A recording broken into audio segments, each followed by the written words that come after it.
Assalamualaikum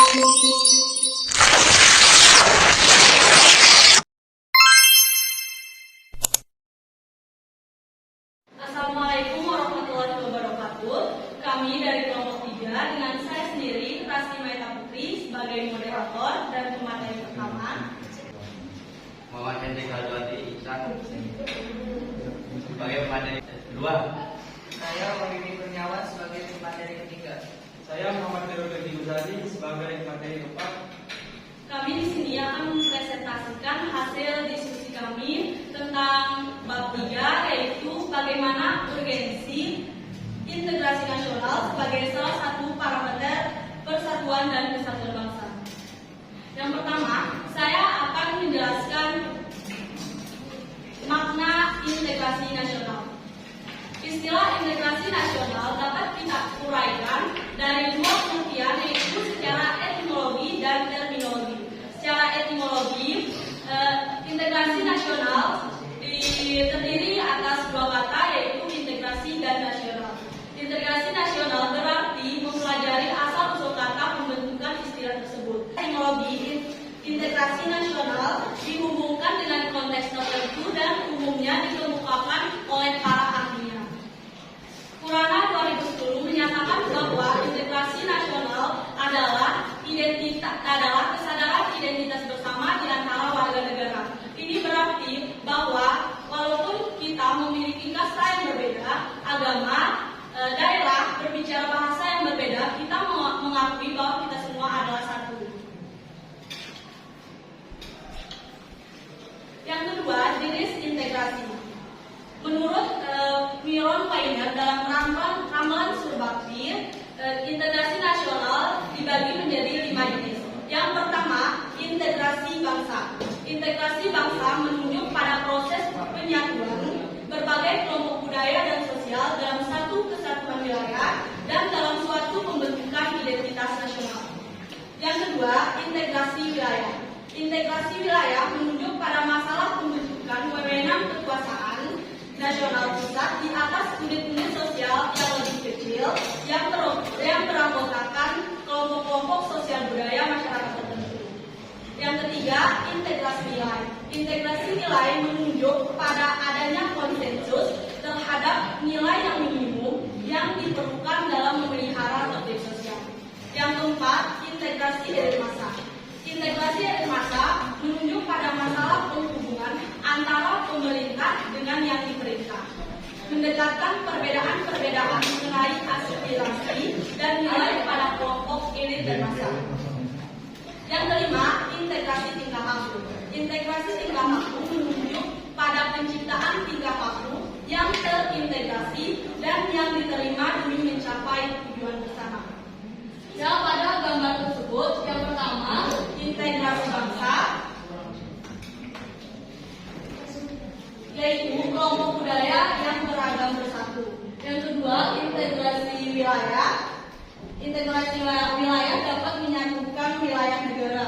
Yang ketiga, integrasi nilai. Pemimpin yang dekat dengan rakyat akan mampu mengintegrasikan. Yang keempat, integrasi elit massa. Orang yang bersedia bersatu karena ada nilai bersama yang diterima dan dijunjung.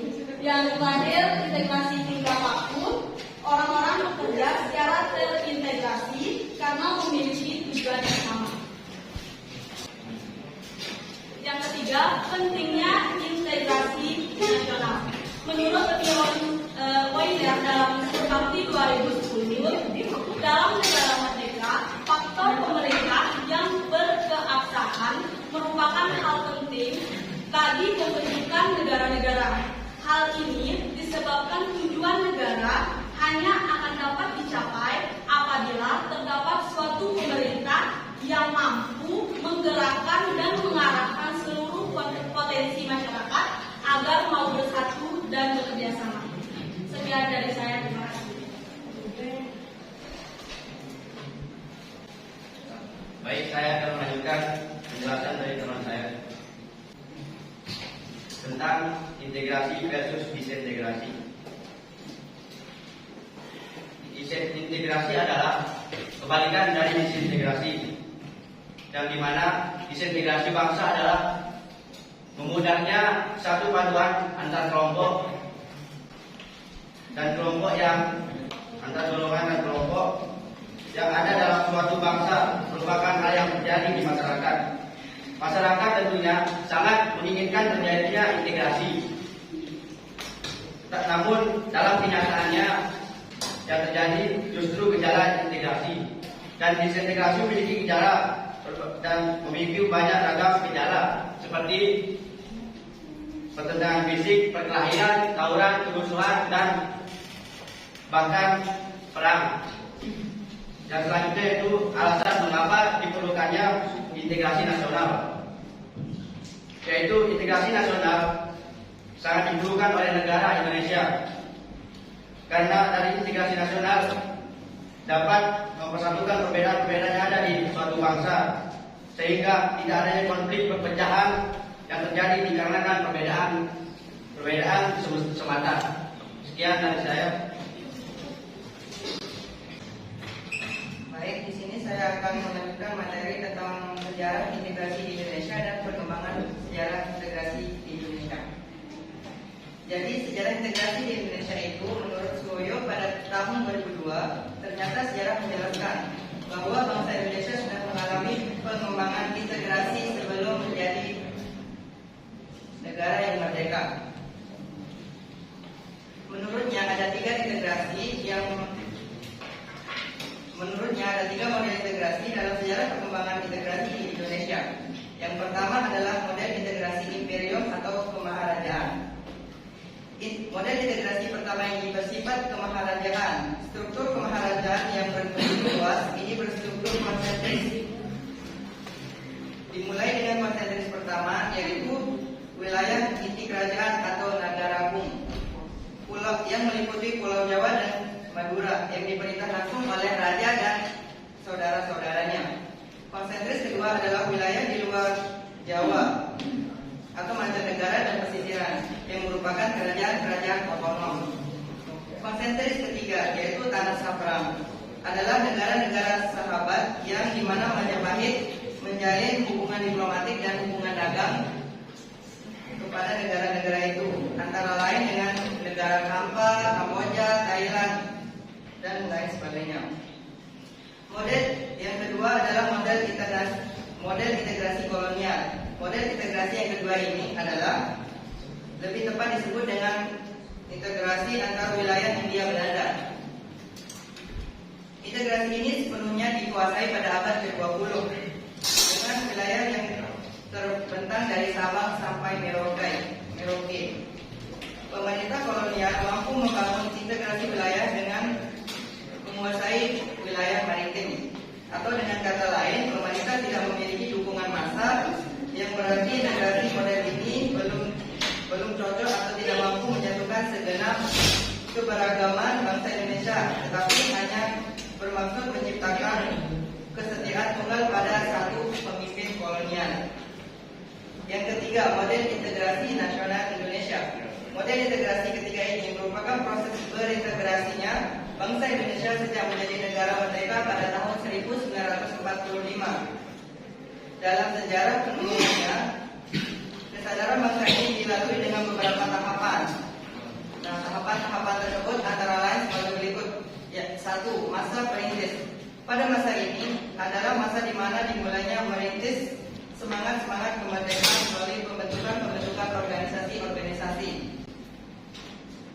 Masa ini ditandai dengan berdirinya organisasi Budi Utomo pada tanggal 20 Mei 1908. Yang kedua, masa penegas adalah masa mulai ditegaskannya semangat berkebangsaan pada diri bangsa Indonesia yang ditandai dengan hadirnya Sumpah Pemuda pada tanggal 28 Oktober 1928. Masa percobaan atau tahapan ketiga. Yang keempat, masa pendobrak. Pada masa tersebut, semangat dan gerakan kebangsaan Indonesia telah berhasil mendobrak belenggu penjajahan dan menghasilkan kemerdekaan seperti yang kita ketahui. Kebangsaan Indonesia diproklamasikan pada tanggal 17 Agustus 1945. Sejak saat itu, bangsa Indonesia menjadi bangsa merdeka, bebas dan sederajat dengan bangsa-bangsa merdeka lainnya. Submateri yang kedua adalah perkembangan integrasi di Indonesia. Fuad Wirikins, Muhaimin, dan Khalid Alexandrau pada tahun 1995 menyebutkan ada 5 pendekatan atau cara para pemimpin politik mengembangkan integrasi di Indonesia, antara lain sebagai berikut. 1. Adanya ancaman dari luar. Yang kedua, gaya politik kepemimpinan. Gaya politik kepemimpinan bangsa dapat menyatukan. Yang kedua, gaya politik kepemimpinan, yaitu mampu menyatukan bangsa yang umumnya tercerai berai. Contohnya Nasional Mandela dari Afrika Selatan. Yang ketiga, kekuatan bangsa politik. Yang keempat, ideologi nasional. Dan yang kelima, kesempatan pembangunan ekonomi. Sekian materi dari saya, akan dilanjutkan oleh teman saya. Baiklah, saya akan melanjutkan materi tentang dinamika integrasi nasional di Indonesia dan tantangan dalam membangun integrasi. Dinamika itu bisa kita buatkan contoh dalam berdasarkan integrasi di Indonesia, yaitu sebagai berikut. Yang pertama, integrasi bangsa tanggal 15 Agustus 2005 melalui MUU Memorandum of Understanding di Panita Helsinki, Finlandia. Pemerintah Indonesia berhasil secara damai mengajak gerakan Aceh Merdeka untuk bergabung dan setia memegang teguh kedaulatan bersama negara kesatuan Republik Indonesia.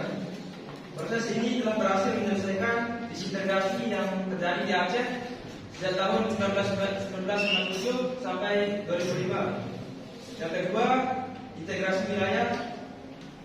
Melalui deklarasi Juanda tanggal 13 Desember 1997, pemerintah Indonesia mengumumkan kedaulatan wilayah Indonesia, yakni lebih lebar laut teritorial seluas 12 mil. Diukur dari garis yang menghubungkan titik-titik ujung yang terluar pada pulau-pulau negara Indonesia. Yang ketiga, integrasi nilai. Pengalaman mengembangkan Pancasila sebagai ilmu integratif terus-menerus dilakukan misalnya melalui kegiatan pendidikan Pancasila, baik dengan mata kuliah di perguruan tinggi dan di mata pelajaran di sekolah. Yang keempat, integrasi elit bangsa. Di dinamika integrasi elit bangsa ditandai dengan seringnya pemimpin mendekati rakyatnya melalui berbagai kegiatan, misalnya kunjungan ke daerah, tamu batas PKK, dan berkontak pos presiden. Yang kelima, integrasi tingkah laku atau perilaku integratif. Mewujudkan perilaku integratif dilakukan dengan pembentukan lembaga-lembaga politik dan pemerintahan termasuk birokrasi. Dengan lembaga-lembaga birokrasi yang terbentuk, maka orang-orang dapat bekerja secara terintegratif dalam suatu aturan pada pola kerja yang teratur, sistematis, dan bertujuan. Dan materi selanjutnya, tantangan dalam membangun integrasi. Dalam upaya mewujudkan integrasi nasional di Indonesia, tantangan yang dihadapi datang dari dimensi horizontal dan vertikal. Dalam dimensi horizontal, tantangan yang ada berkenaan dengan pembelahan horizontal yang berakhir pada perbedaan suku, agama, ras, dan geografi. Sedangkan dalam dimensi vertikal, tantangan yang ada adalah berupa celah perbedaan antara elit dan massa, di mana latar belakang pendidikan kekotaan menyebabkan kaum elit berbeda dari massa yang cenderung berpandangan tradisional. Sekian dari saya. Assalamualaikum warahmatullahi wabarakatuh. Itulah presentasi dari kelompok kami. Apabila ada